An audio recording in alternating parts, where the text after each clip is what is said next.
Nagagi pa si Asel kay wala siya to kasi sa butuan niya ta. So ako na lang sa kanan. Di pa ko lang sa pastor ang say topic for this month is about God's faithfulness. So, ako lang ang sira ng akong question nga i-prepare diri. Muna ang points nga akong ano. So, ang akong verse na sa Lamentation 3:22 to 23. Ang bulong sa Ginoo mingon, dili dayon bulubad ang gugma sa Ginoo, ni matapos ang iyang kaluoy. Sa 23, bag-o kini adlaw-adlaw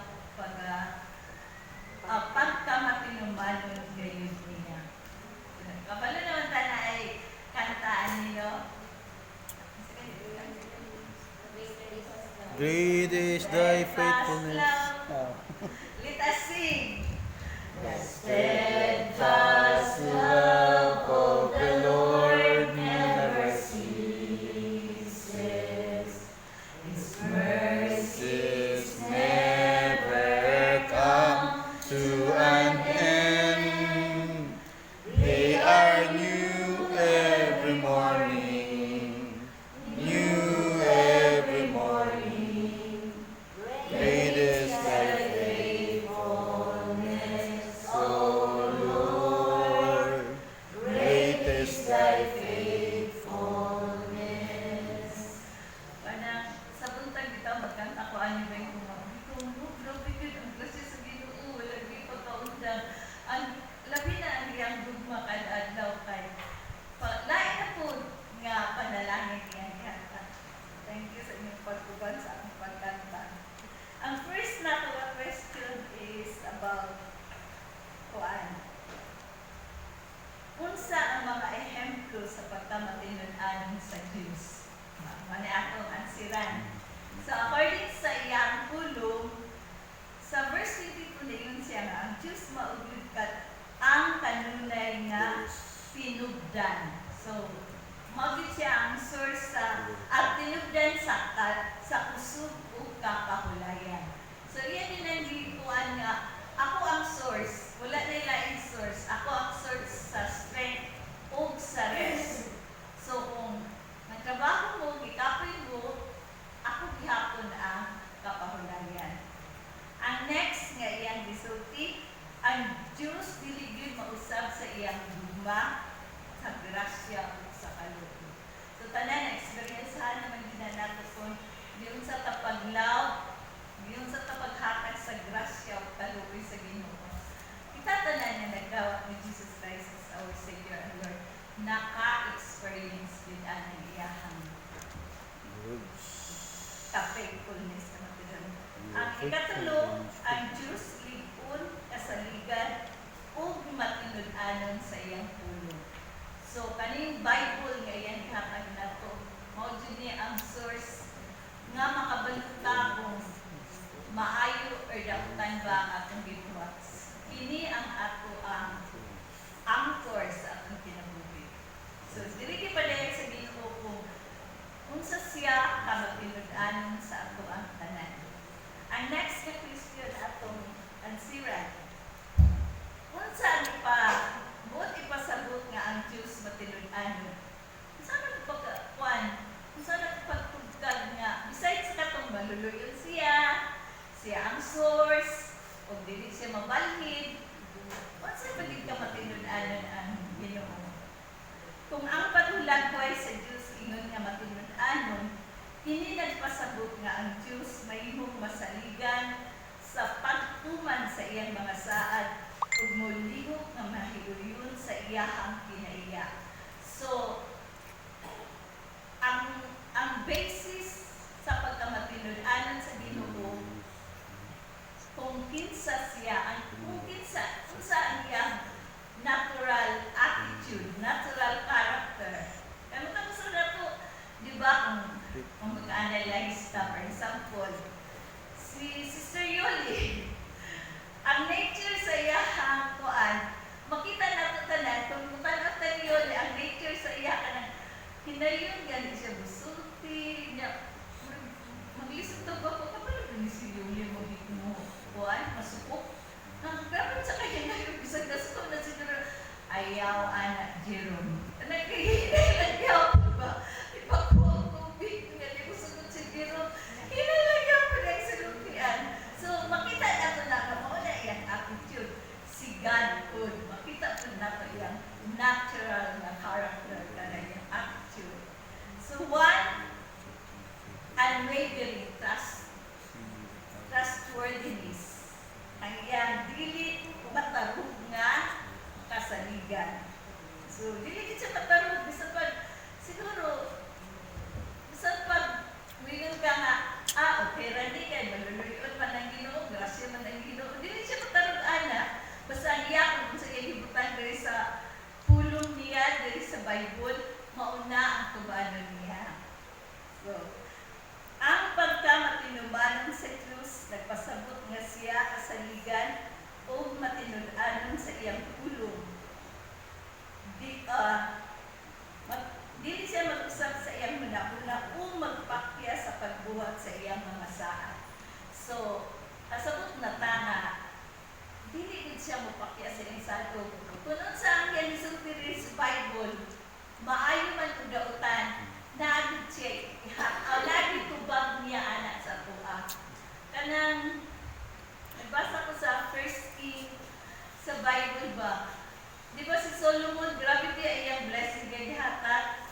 So before that, nga nung grabe niya katandog si God about sa prayer ni Solomon sa iya kinabuhi. Kaya pag-pray niya, katong first niya na prayer ganyan, panhaligyan niya nagkuan na siya, gitawag na niya ang tanan na kuan. Iyan yung ipakita sa mga tao na nagluhod siya, niyapa siya. Oh, grabe siya kahambol na mag-pray sa Ginoo. Mao dahil ko ano yung sige kuan? Sige, Solomon ganyan. Hatag ito tanan niya sa Ginoo ganyan. Wealth, wisdom, strength, mga anak natin, mga power. Kay si Solomon alone, grabe maka-pray ni God. Grabe siya maka-glorify ni God. Kaya basta naano dito nga libutan nga, nalipay si God sa gibuhat ni King Solomon. Sa ikaduha nga, kamatinud-anan sa Ginoo, consistency in His nature. Pagkauyon sa iyang kinaiyakan. Ang pagkamatinumanon sa Diyos, nagagamot diha sa iyang kaugalingon nga kinaiya, nga hulagway sa gugma, justisya o pagkabalaan. So, rooted na ang nature sa God, sa iyang gugma, sa iyang justice, at sa iyang pagkahuli. Ang Ginoo dili makalihok sa paagi nga musubak sa iyahang kinaiya. So, dili gid makabuhat si God nga kung sa iya character, mao gid na siya, dili gid siya kasupak-ana bisan pag-isod.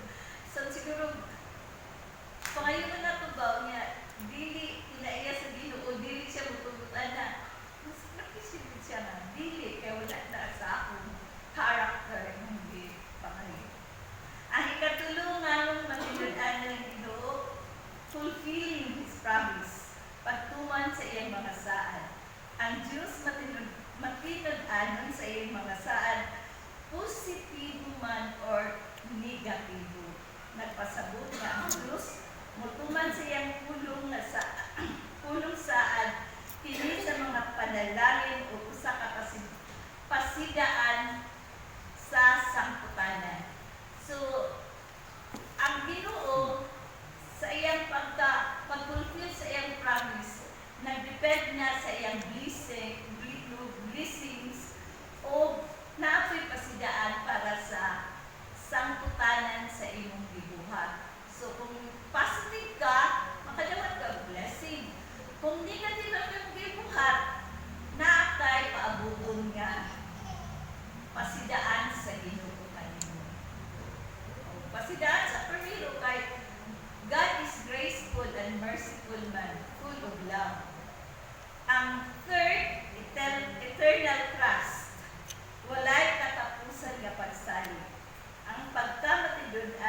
Dios usa ka sukuranan sa walay katapusan nga pagsalig. Tungod kay ang Dios tapos sa pagsalig bisan unsa pa kalisod sa iyahang mga saad. Okay, bisan dahil mga saad sa Diyos nga, lisod kayo dahil nga mo makainutang milagro na lang din ang pagkuhan anak. Pero kagisaan man sa Ginoo nga mao na wala iya buhaton, matuman yun na basta naa na diri sa iyang pulong nga ipadayag sa ako. So mao na ang kuan nature sa God. Ang ikatulong na question, kung saan pala ito pagpakita sa Ginoo nga ipadayag naman niya ang iyang pagka matinud-anon. God's faithfulness. Kita na yan ipadayag nga ang tanan na itong mga nasa mga rules na gihatag diri sa ato sa Bible. Kung nakabalutaan na, kung saan na ito pagkuan sa Ginoo, pag-answer sa iyang faithfulness sa ato ang atong pagkamatinud-anon gadto sa Diyos nagpasabot sa pagsalig diha kaniya ug sa paghigugma kaniya sa tanang kahimtang. So ang gusto lang sa Ginoo sa ato ama, i-purify atong heart. Nga maningkamot ta nga kung sa iyang gisulti, tumanon din nato. Ang ipadayag dito niya ng King Solomon nga, ihatag na pagmutanan sa imuha rich, power, wealth, wisdom, basta magtuman lang ta sa tanan nga akong gisulti ni mga balako sama kang David. Pero sad to say, wala din natuman si King Solomon kay nasila naman siya sa iyahang kahimtang nga grabe na ka. Wala din problema si King Solomon nga at imanamba. So kita, surrender na ito atong pinabili niya o atong idulot sa kasing-kasing kung saan siya ka-faithful sa atong ginabuhi. Ma-realize siya na ito no nga sa una pa, ibang ani ko, hantod ni abot ko, kanon, kung sa kamaayo o ka-faithful ang Ginoo sa atong pinabuhi. Sa matatusan natin individual. So manikamot ta nga atong masuklian ang faithfulness ni God sa ato. So ang last nga atong ang conclusion ani nga atong message is ang atong matinumanon sa Ginoo dili sa atong sentiments kundi ang pagtuman sa pulong sa Ginoo. Let us pray. Father God, we thank you. May ikaw good, faithful ka naman. Salamat kay Ginoo sa imong pulong, hindi padayag na. Wala ni kalutsan, Lord, kaya hatag na ninyo ang mga rules sa regulations, sa blessings, at sa consequence sa mga balawa. And we pray, Father God, na ikaw good, magagiyas na pagpasak namin. Nga namin sa dalan, sa truth, sa way ni Jesus Christ.